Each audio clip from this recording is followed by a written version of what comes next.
Banyakubahwa bayobozi bakuru mu nzego z'igihugu, banyakubahwa muhagarariye ibihugu n'imiryango mpuzamahanga mu Rwanda,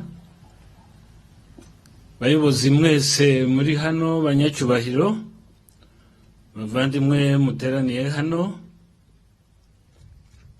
Banyarwanda, Banyarwandakazi, nagira ngo mbashimire mwese ko twahuriye hano muri iki gikorwa cyo gusoza icyumweru cy'icyunamo, kandi tuzirikana ko gahunda y'iminsi 100 yo kwibuka Jenoside yakorewe Abatutsi ikomeza. Twaje kwifatanya n'abafite ababo bashyinguye muri uru rwibutso. Nk'uko byasobanuwe, uru rwibutso rwa Rebero rushyinguwemo imibiri y'abantu barenga 14,000 bakaba barishwe muri Jenoside yakorewe Abatutsi mu bice binyuranye by'umujyi wa Kigali. By'umwihariko ariko, nk'uko bisanzwe biba buri mwaka, twateraniye hano kugira ngo twibuke kandi twunamire abanyapolitike bakundaga u Rwanda n'Abanyarwanda bazize kurwanya umugambi wa Jenoside wo gutsemba Abatutsi. Turabunamira kandi tuzahora tubibuka. Turabwira kandi abo mu miryango yabo tuti mukomere. Kwibuka abanyapolitike barwanyije umugambi wa Jenoside bakicwa kubera iyo mpamvu ni igikorwa cy'ingenzi mu bikorwa byo kwibuka Jenoside yakorewe Abatutsi. Nk'uko byagaragajwe n'impuguke n'ubushakashatsi ku mateka ya Jenoside,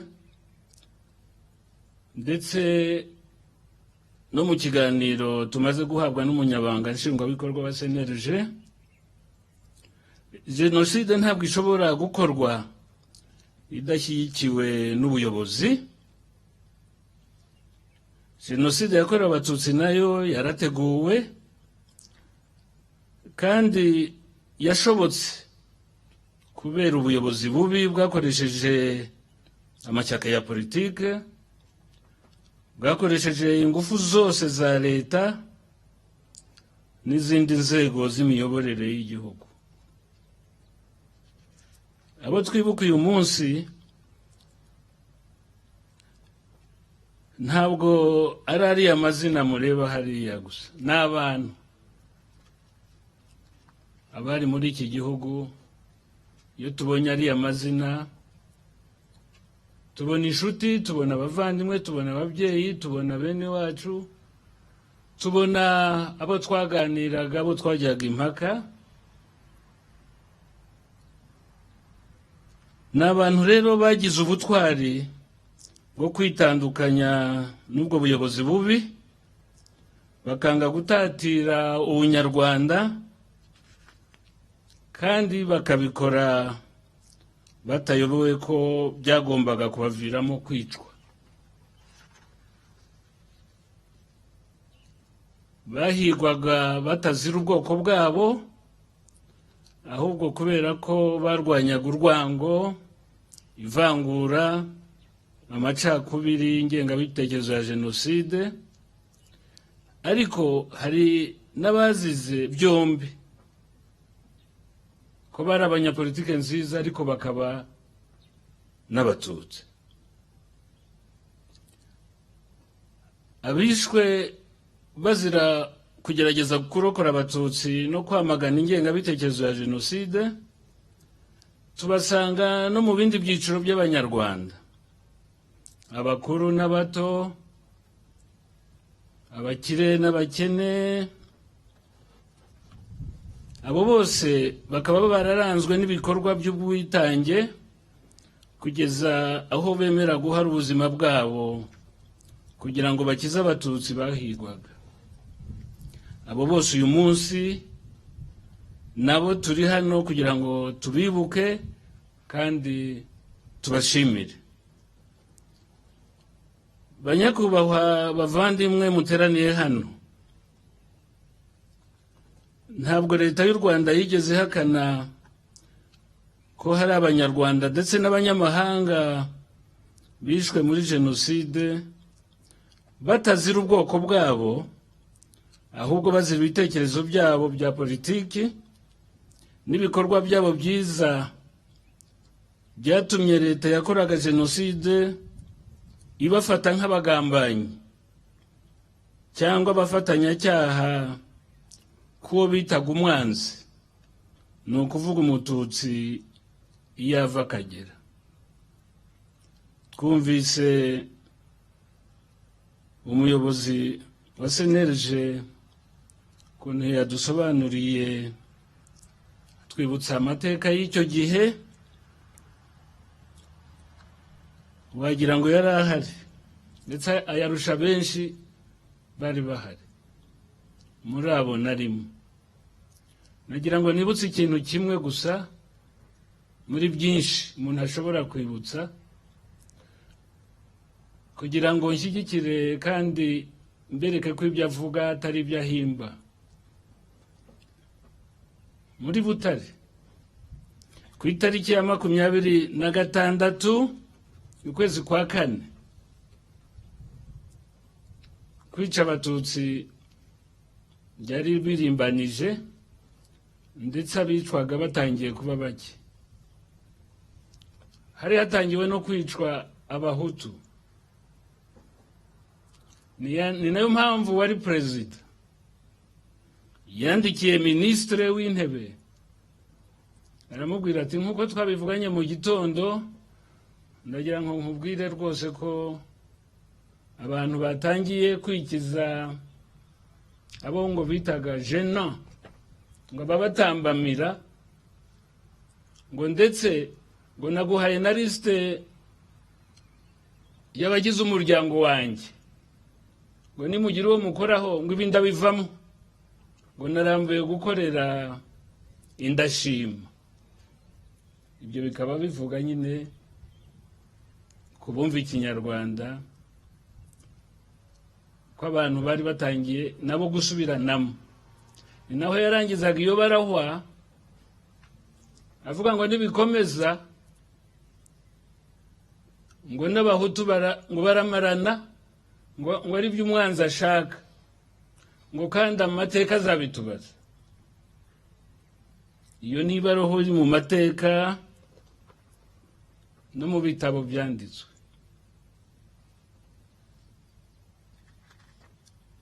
Nk'uko nabivugaga rero, ntabwo abakoze jenoside n'abayoboye ubwabo bakwemerera ko bakoze jenoside, hanyuma ngo abandi banavutse nyuma yayo ngo bahakane ngo ntiyabaye.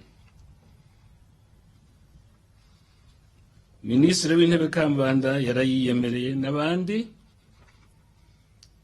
ba Mugesera n'abayoboke ba CDR nta gihe batavugiraga ku mugaragaro ko bazatsembatsemba, ariko ubu ukabona umuntu aratinyutse ngo ibyo ntibyabaye.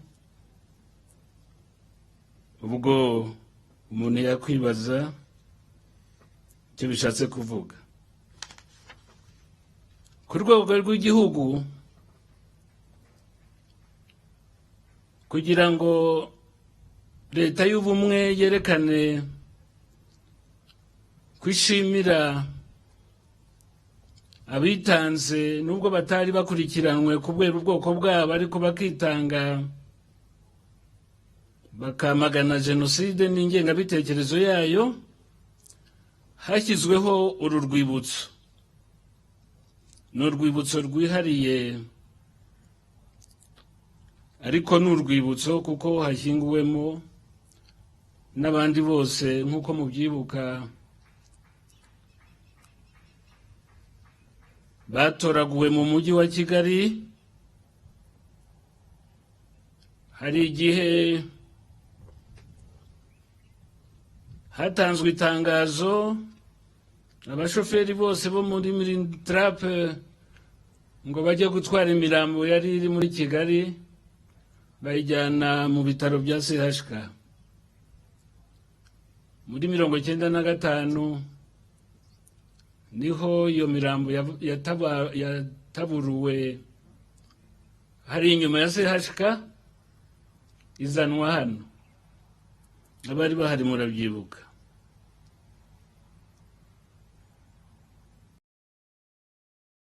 Rero iri hano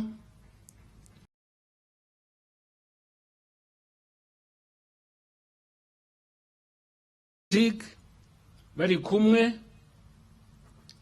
hari iyashoboye kumenyekana, hari n'iyindi itarashoboye kumenyekana.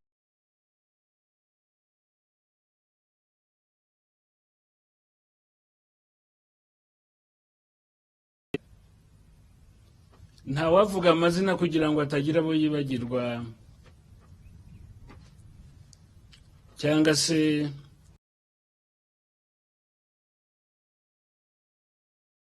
ngiye kuvuga atera ishyari, kubera ko kutabona uwawe birababaza. Hashyizweho kandi uyu muhango ngarukamwaka wo ku rwego rw'igihugu ukorwa na leta kuva muri 1995 kugira ngo ku rwego rw'igihugu abazize ibitekerezo byabo no kurwanya jenoside ku buryo bw'umwihariko tubunamire kandi tubahe icyubahiro bakwiye. Banyarwanda bavandimwe, ntabwo rero u Rwanda dukwiye cyangwa dukeneye amahanga cyangwa undi uwo ari we wese kutubwiriza kwibuka bishwe muri jenoside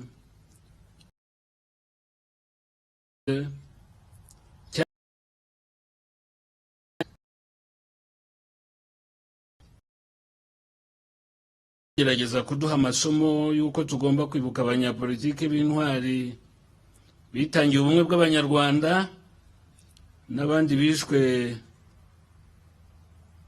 kubera ko barwanyaga umugambi wa jenoside cyangwa bageragezaga gukiza Abatutsi.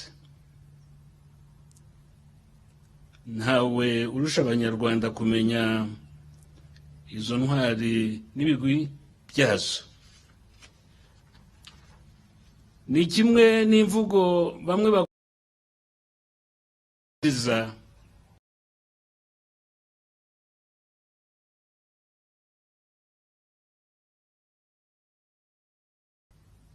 mu by'ukuri uretse kwirengagiza bwite, nta uyobewe ko jenoside ari ukuvuga umugambi wo kurimbura abantu cyangwa jenoside rero yakorewe Abatutsi ni jenoside yabarobanuraga kubera ubwoko bwabo, kubera ko nabishwe kubera ko barwanyaga iyo ngengabitekerezo, ntabwo baziraga ubwoko bwabo, baziraga ibyo bitekerezo. Ibyo rero nta mpaka byari bikwiye gukurura. Nubwo uwo mugambi wa jenoside wari ugamije kurimbura Abatutsi, abanyapolitike n'abandi bishwe kubera kurwanya jenoside cyangwa gukiza Abatutsi turabibuka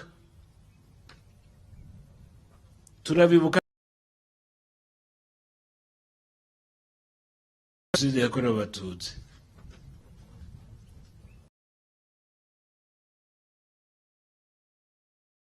Batishwe bazizwa ubwoko bwabo.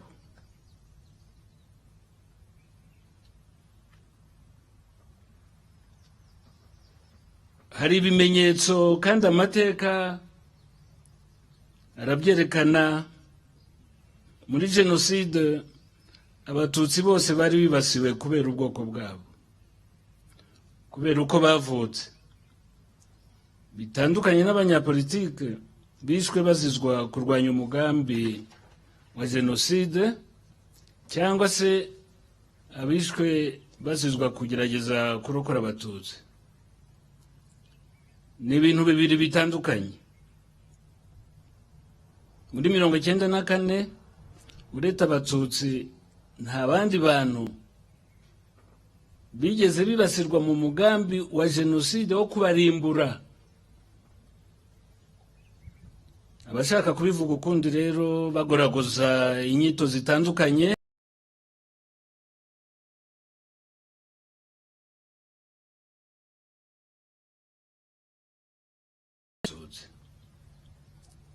Banyakubahwa bavandimwe,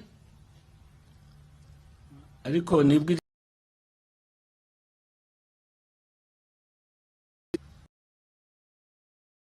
mu bihugu bigize umuryango mpuzamahanga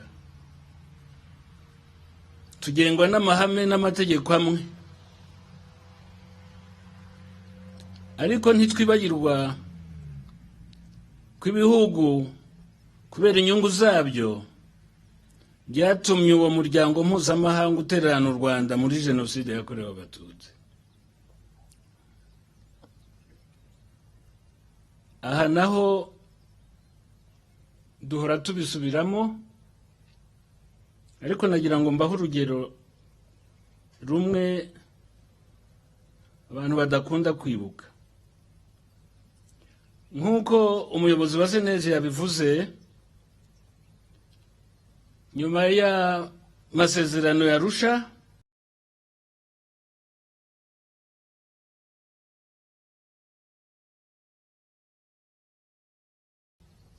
iyo guverinoma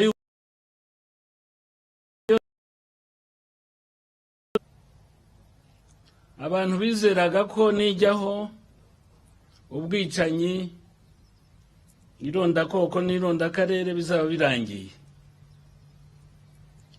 ariko ingufu mbi zatindije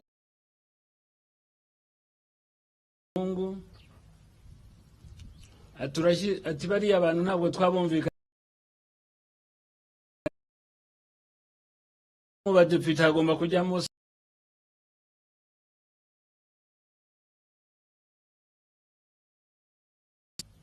abamaze iminsi bumva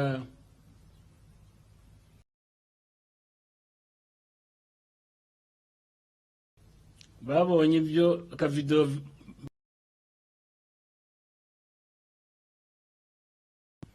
ndetse karateranye wari uhagarariye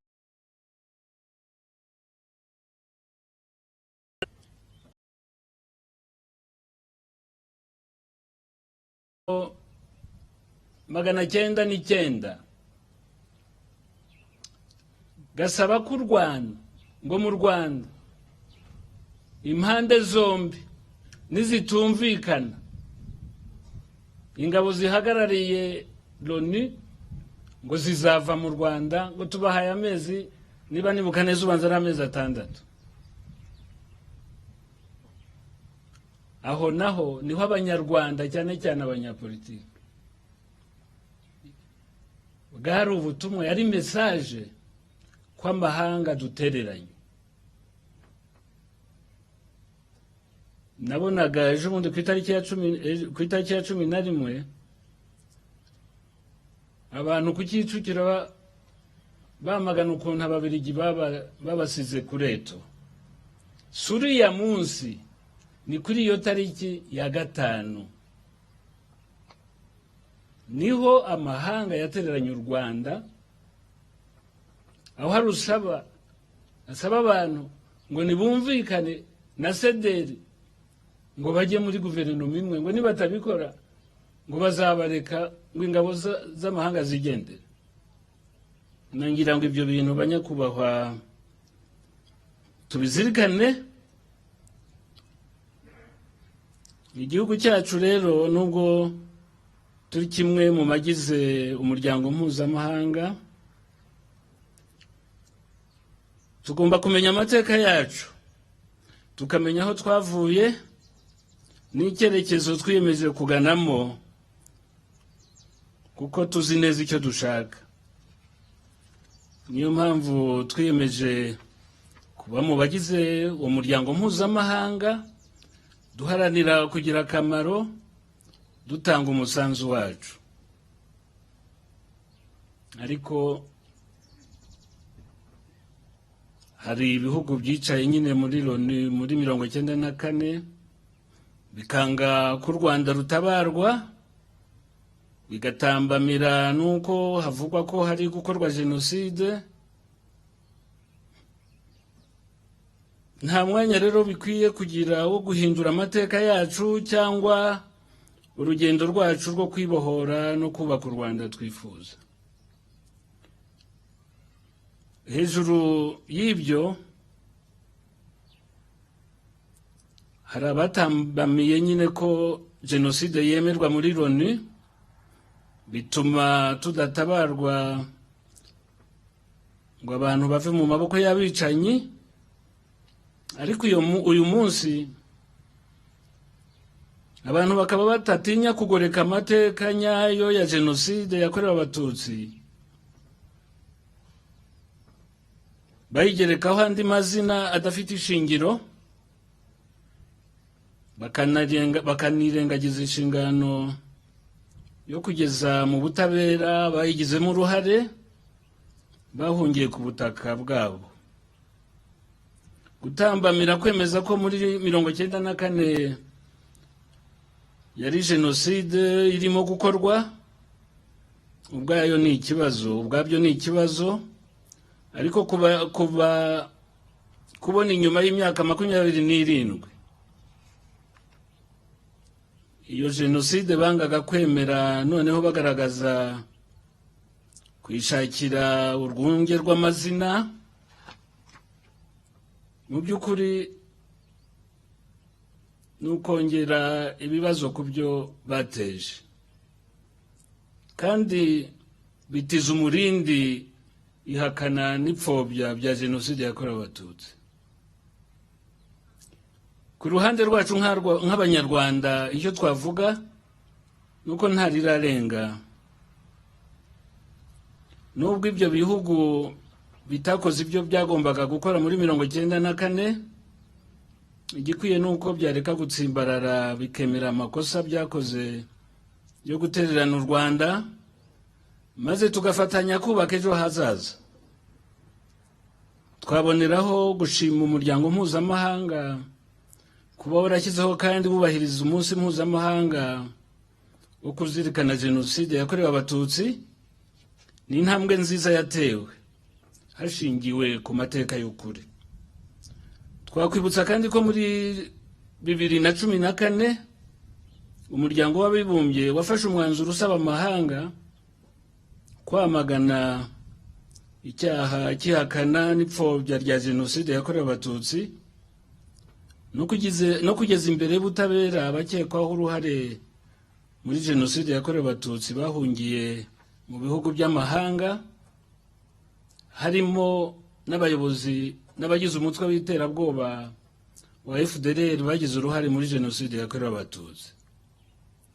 Muri uyu mwanya tukaba twashima ibihugu bikurikirana abakekwaho uruhare muri jenoside yakorewe Abatutsi ku bufatanye n'u Rwanda, bigacira imanza abayigizemo uruhare cyangwa bikabohereza mu Rwanda. Turashima n'ubushake butangiye kugaragara ku bihugu bimwe bwo gusuzuma uruhare rwabo muri jenoside yakorewe Abatutsi, ndetse n'ibyashyizeho amategeko ahana ipfobya n'ihakana rya jenoside yakorewe Abatutsi nk'uko byasabwe n'inama y'umuryango w'abibumbye ishinzwe amahoro ku isi muri 2014. Ibi byari bikwiye kubera urugero bya bihugu bishishikajwe no gushakira andi mazina jenoside yakorewe Abatutsi bikareka gutiza umurindi hakana n'ipfobya bya jenoside yakorewe abatutsi nk'uko byagaragaye muri iki gihe twibuka ku nshuro ya 27 jenoside yakorewe abatutsi. Banyakubahwa bavandimwe banyarwanda banyarwandakazi, ubwo twatangiraga iki cyumweru cy'icyunamo, nyakubahwa Perezida wa Repubulika yibukije ko kongera kubaho nk'igihugu tubikesha abanyarwanda benshi bashatse kubaka u Rwanda rwiza rubabereye, bakanga kuba ibikoresho by'abayobozi babi. Abanyarwanda dufite imbaraga twubatse kandi dukomeza kubaka zo kurinda ibyo twagezeho. Abashaka kuturangaza no kudutesha umurongo bazakomeza kunanirwa. Nk'uko bisanzwe, abanyarwanda dukomeze kubanira neza ibihugu byose, ariko ntawe tugomba kwemerera kwatesha agaciro amateka n'amahitamo yacu ngo dusubize inyuma. Mu gusoza, ndasaba ko dukomeza umurage w'abanyapolitike beza twibuka uyu munsi, duharanira ko jenoside itazongera kubaho, twamagana abahakana n'abapfobya jenoside yakorewe abatutsi ndetse n'ababatiza umurindi. Ibi nibyo bizakomeza guha igisobanuro gifatika intego twihaye yo kwibuka twiyubaka. Murakoze mwese, mukomere.